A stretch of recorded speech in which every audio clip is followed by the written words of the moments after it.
Invitamos a Isabel Benque, doctora en Antropología Evolutiva, miembro del Grupo de Investigación de Neurociencia Social y Evolutiva de la Universidad de Oxford. Su investigación se basa en el comportamiento social de los bonobos en relación al juego y la adaptabilidad. ¡Bienvenida!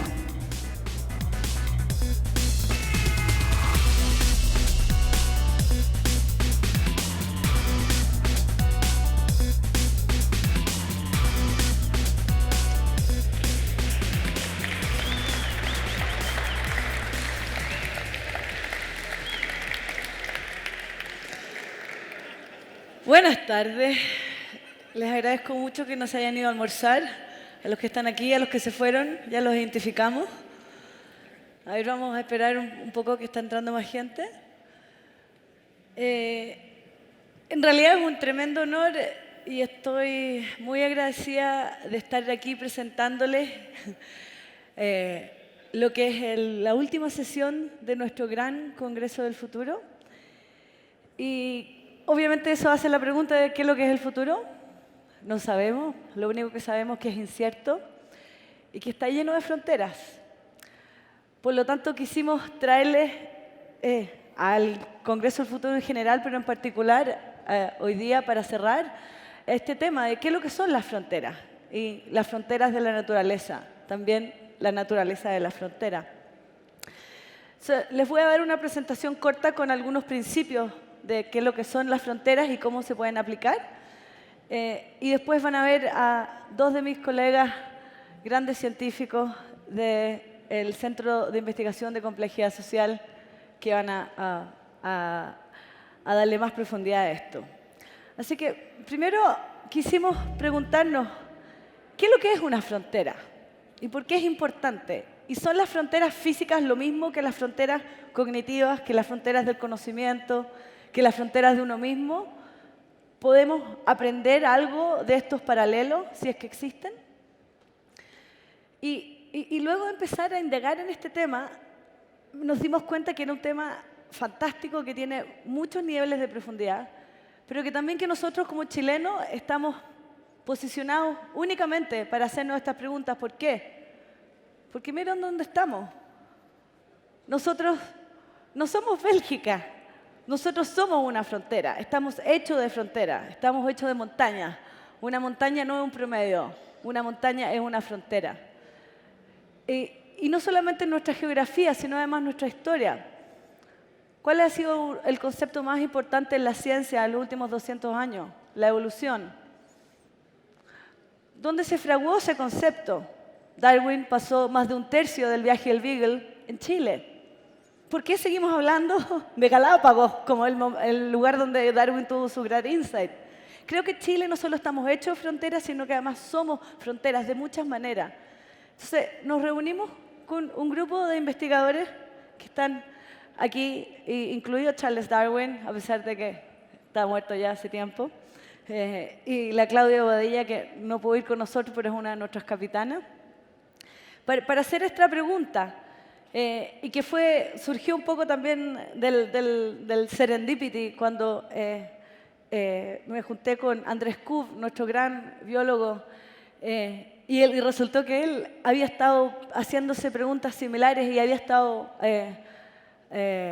pensando muy profundamente acerca de la frontera. Creo que algunos de ustedes vieron su presentación. Entonces, estuvimos con este grupo de investigadores y los llevamos a la frontera, a Magallanes, a Patagonia, a hacernos estas preguntas. Y salimos con algunos principios de qué es lo que son las fronteras, los cuales se los voy a mostrar. Y esto es simplemente, como con cualquier frontera, el inicio de una exploración. ¿Ya? El primer principio es que las fronteras son inestables. ¿Ya? Hay entropía en las fronteras. Y al mismo tiempo exploran la novedad. ¿Ya?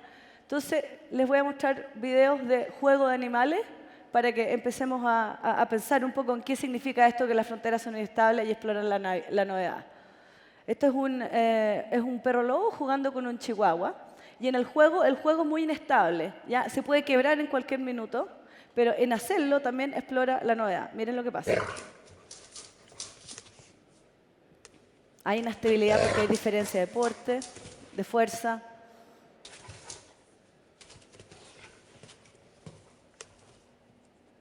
se cometen errores.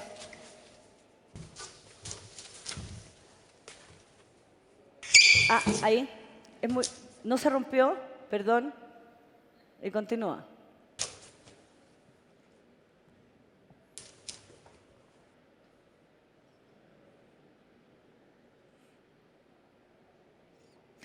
Entonces, como el juego, las fronteras son inestables, pero es necesario que sean así. Luego, las fronteras son peligrosas y tienen costo. Y el peligro y el costo no es lo mismo, porque una cosa es el riesgo y otra cosa es el costo, ¿ya? Entonces tenemos que estar ok con eso. Hay que mirar la frontera y hay que mirar el costo y el riesgo a los ojos. Entonces, por ejemplo, esto ya es una confesión personal. Para mí, una frontera con peligros y costos fue el hacer la investigación que hice en el Congo, que obviamente no soy precisamente Indiana Jones, así que me pierdo, se me caen las cosas, me canso, qué sé yo, tengo que dormir mucho más de lo que estaba durmiendo. Eso fue una frontera bien personal. Y habían, bueno, ahí está donde trabajé, que fue en la línea del Ecuador, en el Congo, que es como el literario corazón de las tinieblas, ¿no? Entonces, obviamente ahí había ciencia de fronteras, pero había también fronteras personales importantes. Habían peligros, habían cosas inusuales como que se caían los puentes y había que llevar los equipos en estos botes, que podía perderse todo, pero eso es una parte fundamental de las fronteras. Es así, nos encontrábamos con serpientes. Esta es una víbora del Congo que gracias a que los bonobos dieron la alarma, no la pisé. Pero esa es la naturaleza de las fronteras. Pagué el precio, por ejemplo, que me picara en el ojo una avispa venenosa y quedé ahí como después de haber peleado con, no sé con quién en realidad, y no pude ver por 3 días. Así que eso no fue precisamente un juego, pero también vemos que en el juego, como exploración de frontera, también hay costos, y es así.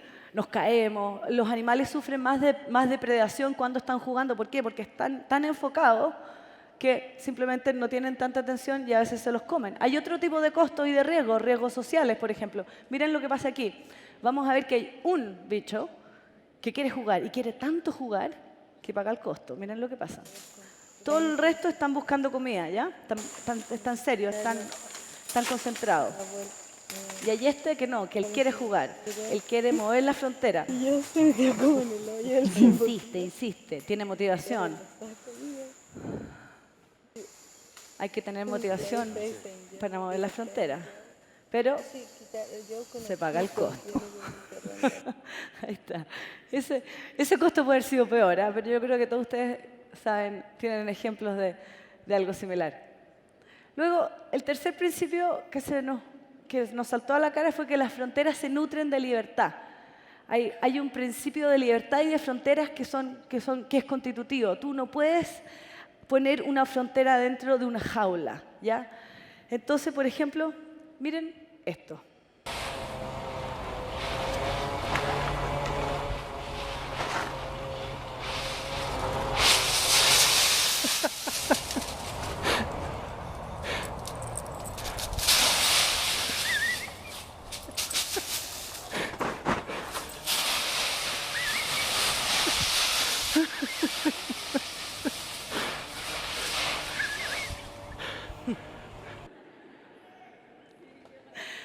Eso es pura libertad, ¿no?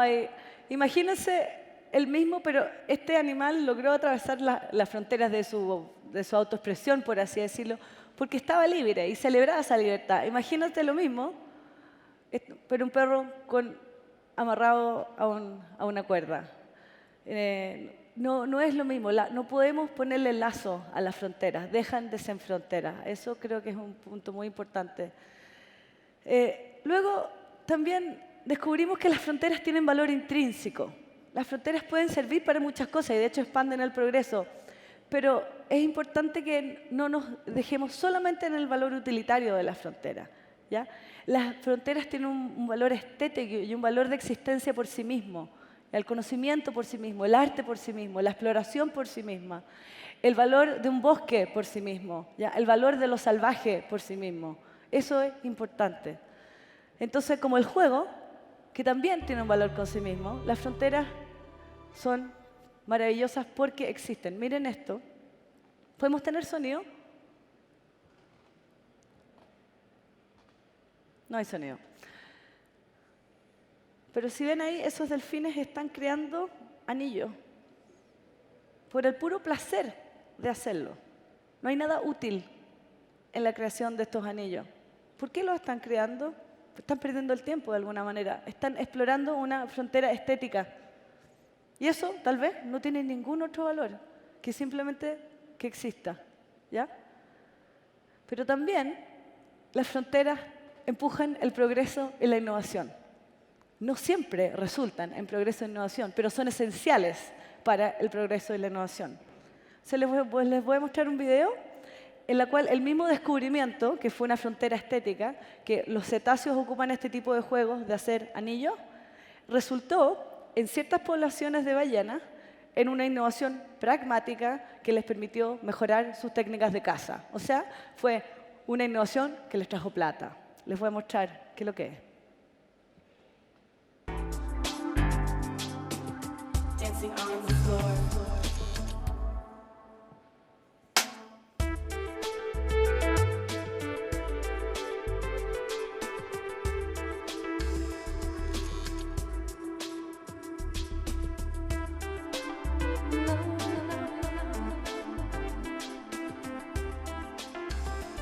Esa.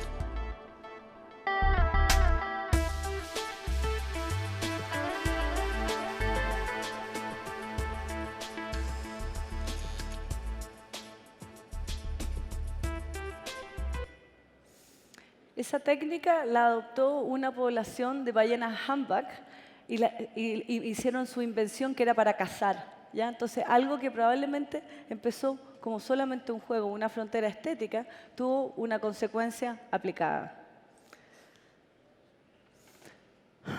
Casi llegando al final, las fronteras son peligrosas. Los exploradores mueren.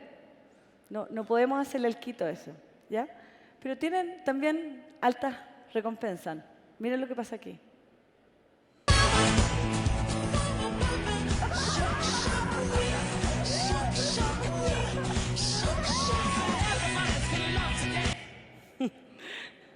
Entonces, bueno, eso era peligroso.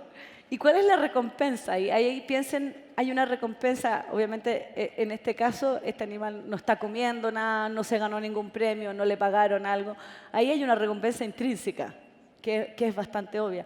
Pero la recompensa intrínseca es una recompensa de motivación de explorar. Y eso es muy importante, porque la exploración y la curiosidad son fuerzas muy, muy genuinas, ¿ya? Entonces, esa motivación intrínseca creo que tampoco hay que perderla. Ahora, ¿por qué eso es importante, esa motivación intrínseca? Porque eso es lo que nos permite cruzar el paso de la incertidumbre, que le tenemos terror, que es algo que hablaron en el panel Andrés Kuf y Boloto hace 2 días atrás, ¿ya? Y al final eso nos deja, en el fondo, con el tema de que la mayor frontera tal vez es uno mismo, es que estamos tan acostumbrados a ser como somos. Nuestros sistemas nerviosos generan regularidades. Nosotros somos animales y somos animales de costumbre. El ser humano es un animal de costumbre. Entonces es muy difícil constitutivamente cambiar.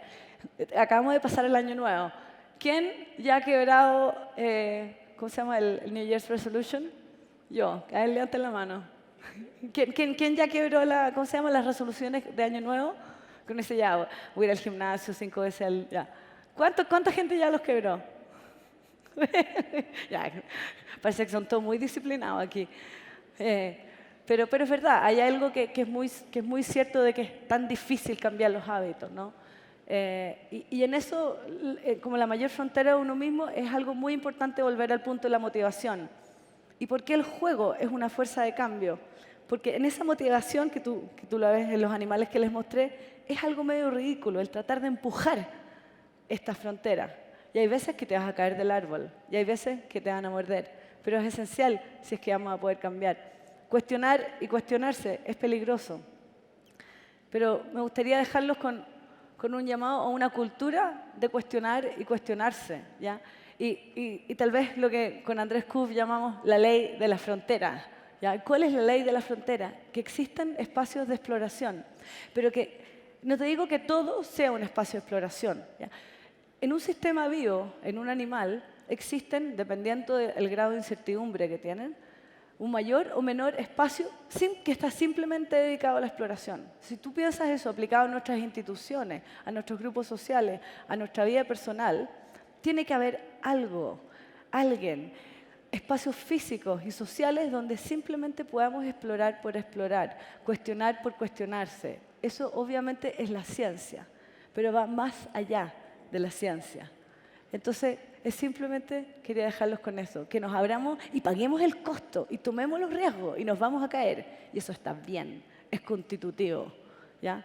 Así que los llamo a desafiar la frontera de ustedes mismos y abrir espacios de exploración. Gracias.